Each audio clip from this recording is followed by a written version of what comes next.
Welcome to the GTN show. Welcome. In today's show, PTO finally reveal the details of their PTO Tour, including where the races will be and who will be racing them. And Ironman have announced where they're going to be holding the 70.3 Ironman World Championships for 2025. There's an exciting new treadmill that's just come out from Wahoo, and Quintana Roo have a new bike as well. Plus, Heather has a little announcement of her own, if you hadn't seen it already.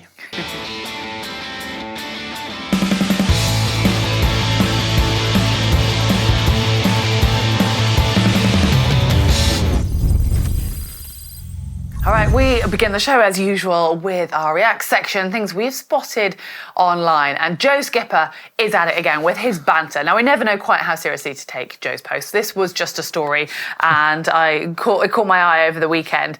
Now, just to give you a little bit of background, Joe was having a little bit of beef, sort of, fun, banter, whatever you want to call it, with British Triathlon around a membership fee that he needed to pay, having represented Great Britain at the European Championships in Ibiza earlier last year. And he did talk about, I might just go and represent the USA, and was running in a USA t-shirt as a bit of fun. And he's then just put this up, so he now has his official membership, apparently, for the USA Triathlon. Now, it doesn't mean he's necessarily going to be racing under a USA flag. He just has a membership over there, and probably one in the UK as well. I think maybe if he goes and races in the US now, he basically doesn't have to pay the day license fee, is about all that actually but I just thought it was quite funny that he's sharing that, and he's just sort of poking the bear still, isn't he? Yeah, Joe's never one for diplomacy, really, is he? We also saw this, Seb Keenly not continuing his discontinued tour, but he is keeping fit, sort of. He did the High Rocks in Manchester this past weekend, and did it quite well, all things considered.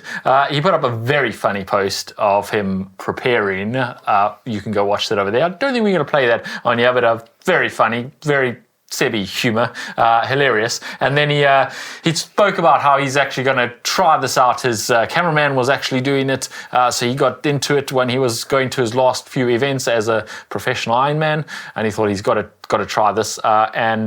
He said the results are in. Somebody get me a new bag of excuses. I lost mine in T1. Almost did an extra round of the sled pull and death by wall balls.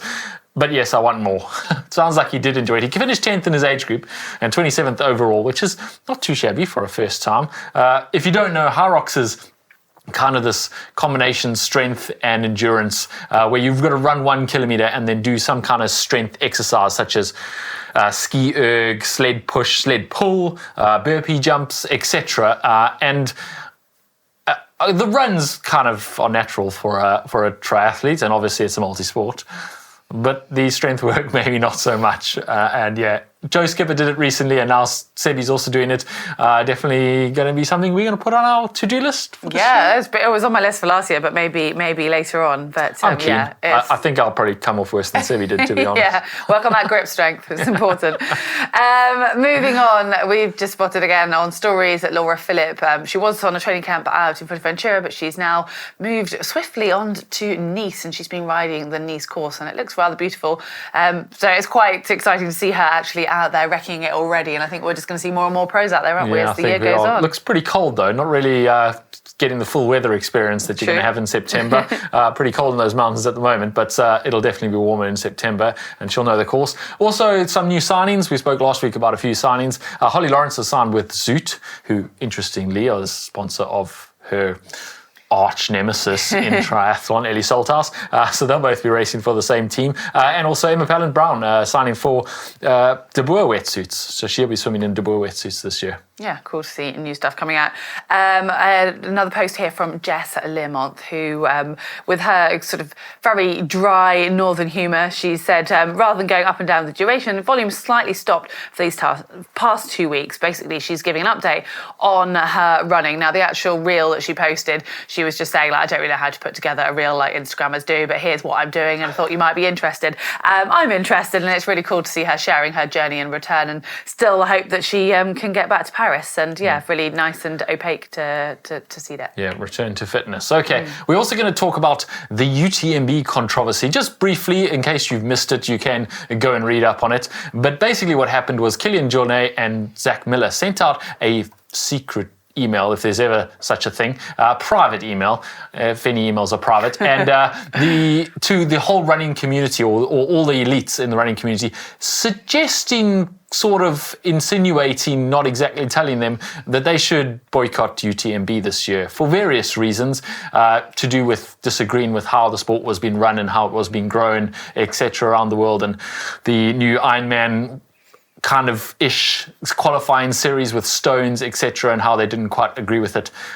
It got a fair amount of backlash initially from all over the trail running community. Was like, whoa, hold on, UTMB kind of made you as athletes and now you're turning around and biting the hand that feeds you. And then UTMB actually came out with a statement explaining their rationale for a lot of the things that they were criticised for, why they've done the things they've done, how they're growing the sport, and how they really want to talk and work with the elite athletes. They kind of put a bit of a bucket of water over the fire that Zach Miller and Kilian Jornet were kind of starting there, and did it really well, I think. I think it's kind of fizzled out into something that isn't really something now. Kilian Jornet and Zach Miller have, for their part, kind of walked it back a bit and gone, hold on, we weren't calling for a full-on boycott. We just wanted to get the conversation going, which maybe they were, and maybe that's worked and they've got the conversation going, but it did cause a bit of a stir in the trail running community this past week. As I say, that's all we're going to say on the matter. You can go and read up on the rest of the details of that. I don't think it's going to cause any more ruckuses this year. I think they're all going to carry on as normal, and UTMB will be the trail running world champs again later this year. I'm sure it will be, but good to see athletes having their voice there. Moving on, I spotted this one from Lauren Steadman, the Paralympic champion in triathlon, who has been quite open in her attempt at doing winter sports as well as summer sports, and she is now, in her own words, an official World Cup cross-country skier, and she just completed her first World Cup on the weekend. So well done to Lauren, and cool to see. And I think she's still trying to do triathlon in Paris in the summer as well. So she's got a busy schedule. Yeah, very, very impressive. Another one for our bucket list, maybe. Winter triathlon, maybe not cross-country skiing. Then there's this, we're going to talk a bit more about the PTO and their announcement and their series, but preempting their announcement, former Ironman world champion Patrick Lange announced that he won't be doing the PTO World Tour. He said he was offered an invitation, a contract to do the PTO World Tour, and has decided instead that the full Ironman distance is his bag, it's his go, and he is going to focus on that, in particularly Kona this year, and so he won't be signing a PTO Tour contract to do those events. Interesting, and it is going to be a bit of a decision for a lot of the athletes because, of course, before the PTO announced their World Tour or announced any of the details of it, Ironman snuck in there with their own Ironman series, pro series, and so there's very much a decision to be made. Patrick Lange clearly going that the full distance Ironman is his thing, and that's what he's going to focus on. You can see why, can't you? Yeah, I think it is his thing, to be fair. Yeah. Well, it's going to be interesting. More to come on that.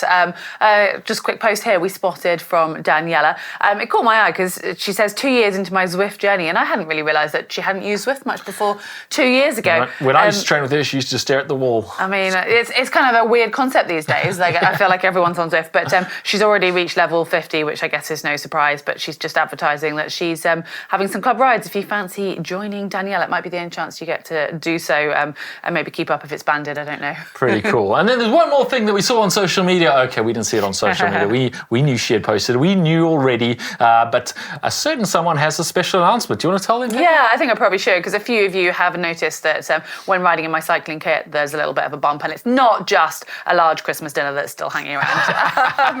So I am expecting a baby in the spring, which is very exciting. And I don't know if Mark's officially announced his, but I know he's mentioned in a couple of videos that him and his partner are as well. So pretty much the same time. So it's going to be GTN show about James for a little while. We'll hand it over to April and May. Hands, But yeah, congratulations to Heather and also to Mark.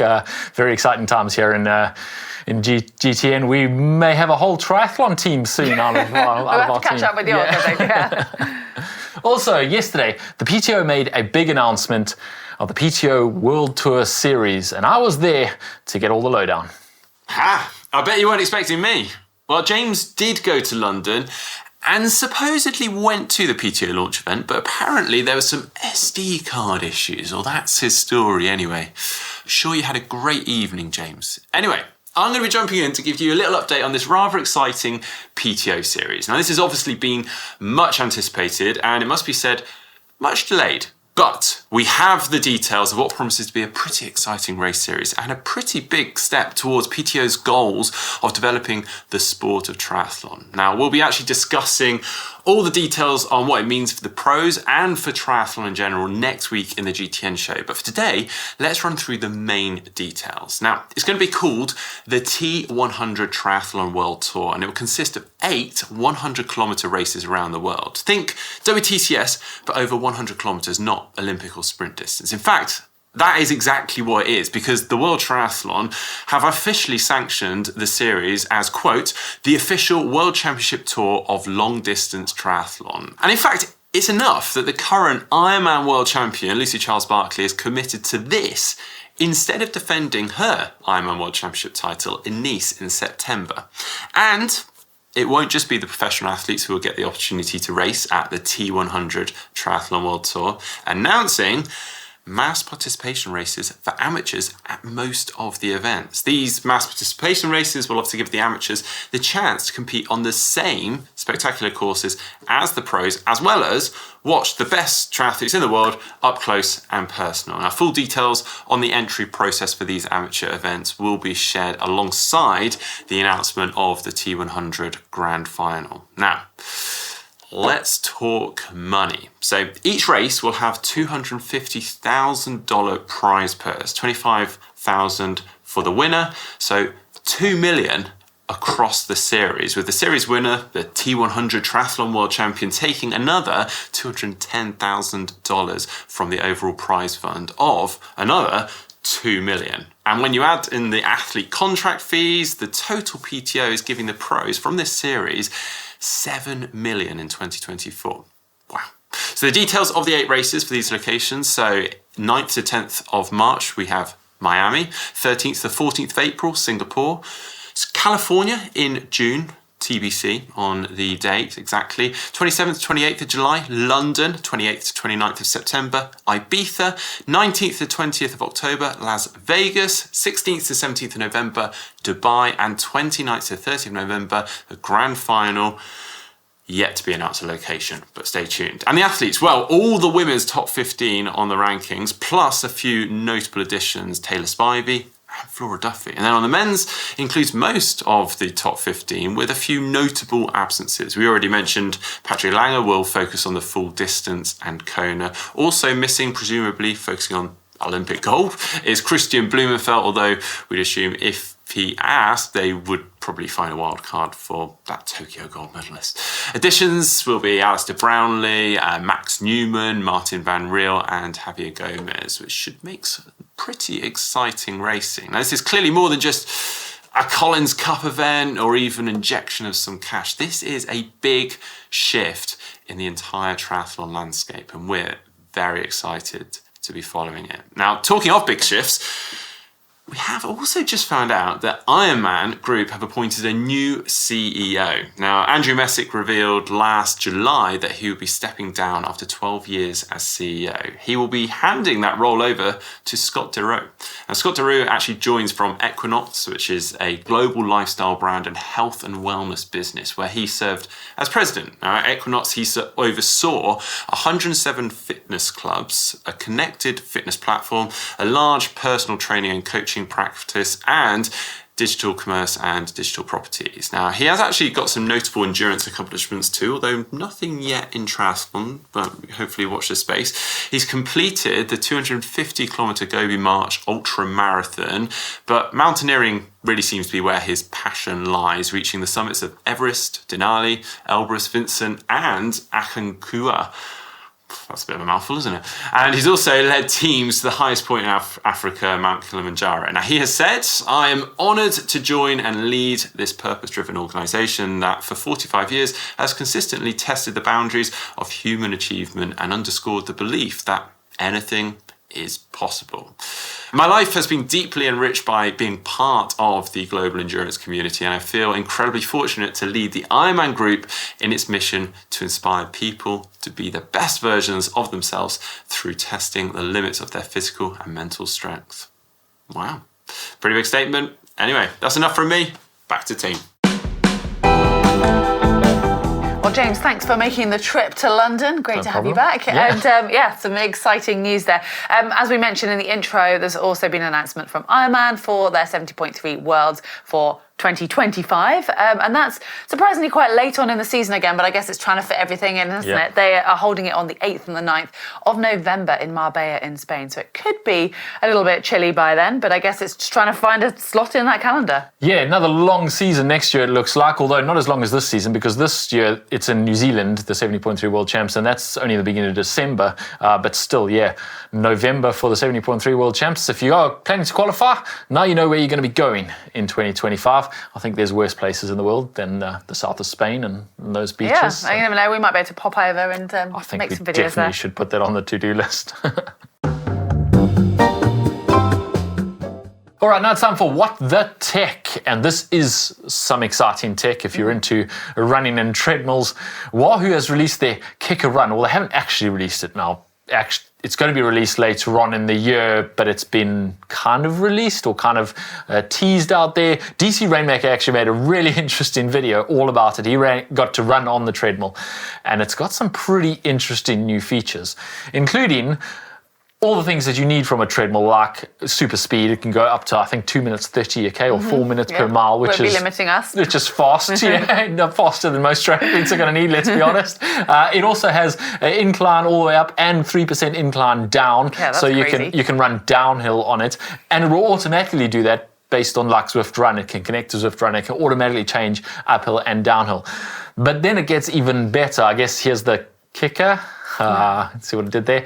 It's got the sensor on the front, on the bar across the front, that detects where you are. So you can put it in free run mode, and as you run towards it, speeding up, it will speed up almost as quickly as you run towards it. You can't actually run off the front of the treadmill. And similarly, as you slow down, the belt will slow down. So you can change your speed doing intervals, etc., without touching any buttons. And DC Rainmaker actually gives a demonstration of this, and it is really impressive. Like, it works incredibly well. He just slows right down after an interval, and it just stops with him. And faster than you could stop a normal treadmill. And we're all familiar with doing intervals on treadmill where you grab the bars and you hop onto the side to finish your interval, and then the treadmill's going underneath you before you hop back on and try and get running again. You shouldn't have to do this with this one, because you can just start sprinting again and it'll automatically pick up the pace. It's really cool technology. That's pretty cool. It's also the first one I've seen that I think it does a slight tilt side to lateral side tilt, according to the... I'm not sure why you need that, to be Well, honest. I think they're talking about if you're on Zwift, for example, and there's a bit of a camber. I'm not sure how much of a camber you see, or is it running in around their, the track in really their fast. algorithm? Yeah, maybe on an indoor track. If you're running on 200-meter track indoors on your treadmill on Zwift, then you might want that. That does feel like it would be then like... you can even out and turn around and go the other way around the track. One thing that has sort of amazed me, and apparently we still haven't got the full spec on this, but it can team up with third-party apps, and then you can use something like Zwift and actually put erg mode on. So if you are suddenly doing some session and it's got faster intervals, it will speed up without you telling it to, without you moving on the Which is treadmill. great on a kicker with your bike, but on a treadmill does bring some problems potentially if you weren't paying attention, if you were checking your phone or having a drink and it suddenly speeds up. It could be pretty scary, but like we say, we haven't had a chance to run on it, and not sure when we will. It's not released yet, and also the price is not released yet. In the region of $5,000 they're talking about, and much later this year, probably 4 to 6 months before we actually see this in the flesh. But it is coming, and it is pretty exciting and could be a bit of a game changer in the world of treadmills. Yeah, it'll be interesting if many of those triathletes who are sponsored by Wahoo will get a treadmill to train on. I bet they're hoping so. I bet they are, yeah. There's been another new release. We have a new tri-bike from Quintana Roo. They had their VPR a couple of years ago, and they've been sort of very slowly leaking the VPRI. We got a glimpse at one of the prototypes from Matt Hansen out in Nice, actually. The Quintana Roo VPRI does look like a pretty cool bike. It's got the fuel bay at the top. They call it the fuel bay. It's both hydration integrated into the frame and nutrition storage in that top tube. It's also got good adjustment that you can change to whatever you want, including angling the aero bars, etc. Apparently, it's made for very easy packing. You can remove the whole aero bar quite easily and unplug all the wires, and it packs down nicely, which is always good for a triathlete. And apparently, it is one of the lightest time trial bikes on the market, weighing in at only 8.77 kgs or 19.3 pounds for VPRI with SRAM Red and the Zip 454858 wheel combination, which is pretty impressively light. It's a nice, it must feel amazing. With that spec, it comes in at £12,175. You can obviously swap out to DT Swiss wheels and it'll drop the price to £11,200. So not an entry level bike, but I don't think that's their market. It is made to be one of the fastest bikes out there, and we'll see some of the pros riding it this year. Look forward to seeing it at the races. Yeah, we do indeed. Now, just a quick reminder to you guys for competition time. Last week, Mark and James announced that our partners, TrueKinetix, have a giveaway with us for the True Trainer 8.2. And if you want more details on that, well, you can look at last week's show, but we'll also leave it in the description below. Now, time is running out, though, because the entries for that competition end on Saturday, this Saturday coming the 3rd of February. So get moving on it. All right, now it's time to take a look at some of the stuff you guys have sent us over the last week. In January, we've been asking for your pain cave images, and you guys have definitely been showing off some pretty impressive pain caves. Not all of them. Some of them were just garages with spider webs in the background. We love those. But we still love those photos, so keep them coming in. We will have a new category for February because this is the last week of January. But let's take a look at some of the last ones you guys sent in. So Soren sent this one all the way from Denmark. Build up for the upcoming Ironman season in my pain cave. In inverted commas. While I enjoy all my great moments from my 5 Kona tours, however, missing the poster from 2013 to have the full collection. Can't help you with that, but yeah, pretty cool pain cave with all those Kona posters. Yeah, it's amazing, isn't it? Rebecca sent in this one from Brisbane, Australia, and she says, threshold effort followed by short sprints. I mean, great to see some actual training in action, which, yeah, we love to see you guys in the photos. I mean, I don't know who did that photo for her, but she does genuinely look like she's in the middle of a session there, doesn't she? Yeah. And PFNH will like that product placement. Doesn't look like she's pretending in that photo. And then we got this one from Jonas. He says, Black Forest in Germany. As I live in an apartment building and even on an upper mid-range turbo with 2 mats underneath, it was causing noises at the neighbours' apartments. I had to find something against those vibrations. The solution was a self-built rocker plate, simply a wooden board with some tennis balls screwed to it. Now, absolutely no vibrations are getting transmitted to the floor. The advantage to a rocker plate, apart from its price, is that you can adjust the stiffness by adding or removing tennis balls. Yeah, it's ingenuity. Exactly. Good ingenuity there. It looks like it probably works. Probably feels a bit weird to start with, rocking around on tennis balls, but kills 2 birds with 1 stone, makes it more natural feel, and also you don't destroy your relationship with your neighbours. Yeah, but you hope that they've all got equal sort of tension to them. Yeah, otherwise you're going to slowly form over to or one goes pop. Yeah. Okay, well, February is the month of love. So we're asking for any images or videos or anything that show what you really love about triathlon. Could be anything, doesn't have to be from this month, could be from last year, your favourite race, your favourite bike, your favourite training session, or even your friends. Whatever you love about triathlon, what makes you do triathlon, we want to see that for the month of love. Please keep them all PG. Yeah, I mean, it's like literally, I mean, I start thinking of things I love about triathlon, of the social aspect or the food you get to eat after a race. I mean, maybe I'm on the wrong tack for doing triathlon here, but it literally is whatever. So you might have to dig back in the archives. The only thing we will say is if you've got any great post-race photos or during the race photos, they can't be official organiser ones. So only if you've got friends or family who've taken those pictures can you send those in. But you can use that using the uploader, which is on screen now, and also you can find it in the description below. Say what? Now, this post that I noticed, I think kind of we have to apologise slightly to James, or the viewer might have to. It was after Daniela's hardest workout video, where James was working very hard, and Mike W6840 says, great to see Mark getting back in shape. Hopefully some cracking age group tries coming up for the GTN team. Say what? Now, Elka2 Palka has defended and said, this is James, not Mark. I mean, I feel like there's an exclamation mark after it. I mean, Mark's taking credit from me all the time. And now when I'm doing hardest workouts, he's also taking my credit. I'm joking, of course, yeah. But I mean, I'm not sure if it's a compliment or not, like to which one of you that you're getting back in, that Mark's it's getting definitely back a compliment to Mark. We also had this one from Andrew Shakespeare, and he said, "A nice smooth road. In fact, I could only see one bump." Yeah, well keep the noticed, pregnancy Andrew. jokes coming. We like those. Yeah, I liked it. It was nice and subtle. I think it went over quite a few people's heads as well. So good one there. Well, talking of Daniela's hardest workout that James did sweat hard for in his attempt to Mark was get nowhere back to be into seen. shape. That video is out and it's on screen now if you want to take a look at that. Yeah, and also coming up this week, Heather and I did an interesting challenge on that same hill that we did Daniela's hardest workout, where we compared watts versus kgs, and we added a kg every time we went up the hill, and also added 5 watts to see which one, whether we go faster or slower, and some interesting results there. So that one's coming up on the channel later this week. Watch out for that. Thanks for watching. See you next week.